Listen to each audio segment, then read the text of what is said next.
जब जाते हैं तो कुछ लेकर के नहीं जाता, लेकिन मुझे बनने का संकेत है कि हम मनुष्य के शरीर की कुंजी लेकर आया है। अब कुंजी लेकर आया है, लोग बिजनेस करते हैं तो बिजनेस करने में व्यापार करते हैं तो जो पैसे पूंजी लगाते हैं तो पूंजी पैसा का काम करता है। अब पूंजी याद कर देगा तो कुछ नहीं बचेगा। इसलिए हम आप मनुष्य के शरीर में आया है तो कम से कम इस शरीर के पूंजी को बरकरार रखें। शिष्य में जितने मनुष्य हैं, जीव हैं, उन जीवों में मनुष्य का शरीर सर्वोपरि शरीर है, सर्वश्रेष्ठ शरीर है। इस शरीर की विशेषता ये है कि इस शरीर से परमात्मा का भजन करे, परमात्मा की भक्ति करे। अगर परमात्मा का भक्ति करके हम से जाएंगे तो ये भक्ति रूपी आपके साथ कुंजी रहेगी और इस कुंजी के रखने से बार बार आपको मनुष्य का शरीर मिलेगा, क्योंकि किसी मनुष्य के शरीर से आप परमात्मा का भजन कर सकते हैं, किसी शरीर से परमात्मा का भजन नहीं कर सकते हैं। अगर इस शरीर से परमात्मा का भजन करते हैं, भगवान का भजन करते हैं, गुरु के चरण शरण में जाकर गुरु भक्ति करते हैं, साधु दर्शन करते हैं, तो इस तरह से साधु का संग, गुरु की भक्ति सत्संग करने से आपकी पूंजी बरकरार रहेगी। मनुष्य का शरीर छूटेगा, फिर मनुष्य का शरीर मिलेगा। ऐसा संतों का कथन, ऐसा महापुरुषों का कहना है। तो इस शरीर से हम आपको परमात्मा का भजन करना, संसार कामों को जो कीजिए, संसार का कामों को नहीं कीजिएगा तो परमात्मा का भजन कैसे होगा? जब तक शरीर से आप संसार के कामों को नहीं कीजिएगा, संसार में व्यवस्था कैसे होगी? खाने के लिए, कपड़े के लिए, मकान के लिए व्यवस्था तो आपको करनी पड़ेगी ना। इसलिए जिसके पास जैसी योग्यता, जैसी क्षमता है, संसार के कामों को करा, लेकिन संसार के कामों को करते हुए समय निकालकर भगवान का भजन भी कर अगर भगवान का भजन नहीं करेगा तो संसार में कैसे प्राप्त होगा। अपने देश में एक कथा है कि बाबा सुखदेव मुनि 12 वर्ष तक मां को गोद में रखे थे। जन्म विषय धारण करते थे मोह की ममता में फंस जाएंगे।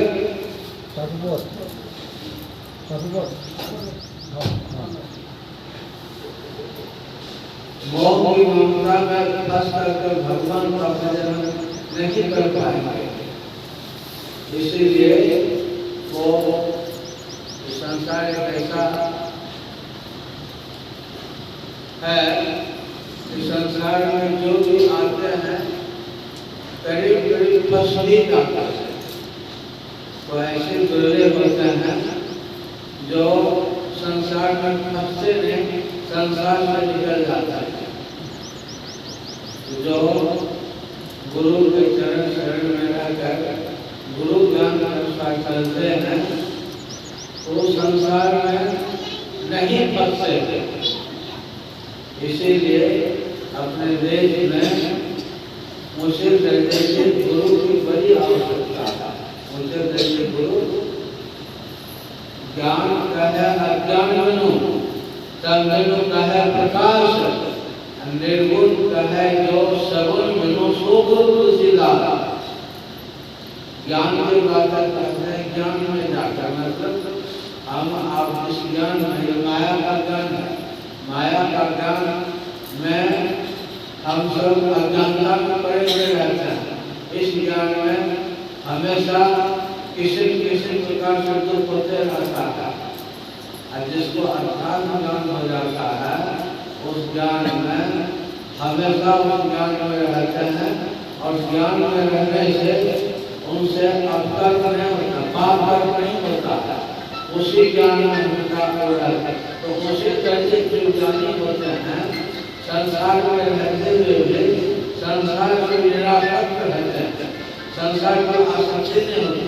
ऐसे ही उसे मेरे गुरु होते हैं। एक राजा साहब जंगल गए सैर करने के लिए। प्यास लगी, साधु बाबा का आश्रम था, साधु बाबा का आश्रम कर गए। साधु बाबा बड़े प्रेम से राजा को पानी पिलाया, आदर किया, सम्मान किया। राजा साहब उस साधु से बड़े खुश थे और साधु बाबा से कहते हैं कि बाबा आप जंगल में रहते हैं, अगर आप नगर में रहिए तो नगर में बहुत सारे लोग रहते हैं, वे सारे लोग आपका दर्शन करकर दर्शन करेंगे, आपके गांव में स्वाभाविक तो भगवान का भजन करेंगे तो आपके सारे लोगों का कल्याण होगा। इसलिए बाबा आप चलिए, मैं राजा हूँ, मेरे पास सारी व्यवस्था है, आपको रहने के सुंदर आश्रम बना दूंगा, रहने खाने के लिए सारी व्यवस्था कर दूंगा और आप रहेंगे, बहुत सारे सैकड़ों हजारों लोग रहेंगे, आपका दर्शन करेंगे, आपसे ज्ञान लोगों को बहुत संतुष्टि हो देगी। तो साधु बाबा को अपनी मर्जी के होते हैं। साधु बाबा का ठीक करा जाएगा, अंदर से मुझे इच्छा हो जाएगी चला जाऊँगा। तो कुछ दिनों के बाद साधु का मौज हो गया, चले गए। तो राजा ने प्रभावित थे, बड़ा सुंदर आश्रम महात्मा के लिए बनाया गया। उसके आश्रम को रखने के महात्मा इतना सुंदर है कि जो उनका दर्शन करने के जाते थे उनसे प्रभावित हो जाते, दिलचस्प हो जाते थे, बड़ा अच्छा लगता था। तो सैकड़ों हजारों लोग बाबा के माने में है। एक आश्रम ऐसा देखा, कोई देखो लोगों ने एक चूड़ी जल अपन ससुरिया गाँव में पैदा लगा, हाथी मार बगल कर लेना मथुरा तो ले लगता है। एक चूड़ी के मरने से 900 दिन लगा, दाहोद में कछु गंभीर हृदयता पर चिल मर रहा। एक युवती के मरने से 900 दिन भागा। हम आपकी जो मृत्यु होती है उस मृत्यु में जीव है, आँख नाक कान मुंह को किसी निकल जाता है, शरीर मुर्दा हो जाता है। इस शरीर को लोग श्मशान में जाकर दफना करते हैं और उनके दफनाने के बाद शुद्धिकरण करने के लिए कर्म करते हैं, फिर श्राद्ध कर्म करते हैं, फिर दूसरी मिलन करके 12-13 दिन में ये विशेष छुट्टी हो जाना और निवृत्त हो गया कार्यक्रम करके। इस तरह से लोग शरीर के छूटने पर कार्यक्रम करके निवृत्त होते हैं। समस्या के काम मेरा पूरा हो गया, लेकिन मुश्किल रहने के जो साधक होते हैं वे हमेशा अपनी अवस्था में रहते हैं और उनके रहने धर्म को असुरत दर्शन महिला करते हैं नाग बजाता है। तो उन साधु बाबा से जब एक राजा साहब उनके पास जाते थे, अच्छे साधु जैसे प्रधान लोग क्या करते थे, तो साधु बाबा जो रहने की जो व्यवस्था थी व्यवस्था को करने में लगे रहते थे। करो वो करो ये सब करते रहते थे।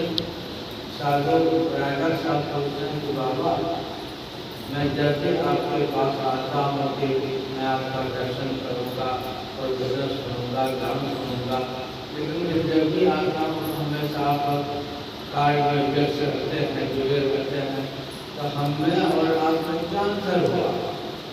तो साधु जी कहते हमारे काम में तुम्हारे काम में बहुत अंतर है। क्या कोई अंतर नहीं है? अच्छा समझाओ क्या हमारे ऐसे भी राजा बराबर आते थे, जाते थे। कुछ दिनों के बाद जब वो राजा आए तो देखते हैं तो साधु कहते हैं राजा चलो टहलने के लिए। टहलने के लिए जब निकले, हम पहले जहाँ आते थे टहलने के तालाब में वहाँ पर जाते थे, अब नहीं जाते हम नहीं करते तो उतना दूर भी नहीं, यहीं पर सब लोग लेते हैं। साधु बाबा जब टहलने के लिए निकले तो टहलते टहलते तालाब में कोई पार कर रहे, पार करते करते करते कौन कौन गाँव है उस गाँव को भी पार करते जा रहे हैं, बढ़ते जा रहे हैं। तो राजा साहब कहते हैं कि बाबा हम लोग तो टहलते हुए कौन से ले आए, वापस होइए ना। तो राजा साहब कहते गाँव वापस होंगे आश्रम। तो साधु जी कहता मैंने आश्रम छोड़ दिया, छोड़ के चल दिया, तुम भी मेरे साथ चलो। राजा साहब कहते कितना दर्द हमसे होगा, रास्ता है सिपाही बनके तो कैसे सोच के कहते यही हमें और तुम्हें अंदर है।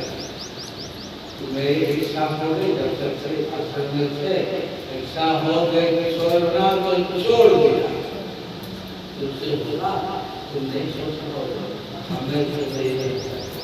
तो उसे दर्जे जो साधु हैं, मैंने गृहस्थ को देखा आज 86 में से व्याख्या किए थे, 86 से मैंने 80-82 में ही मैंने ग्रामीण अवस्था में रहने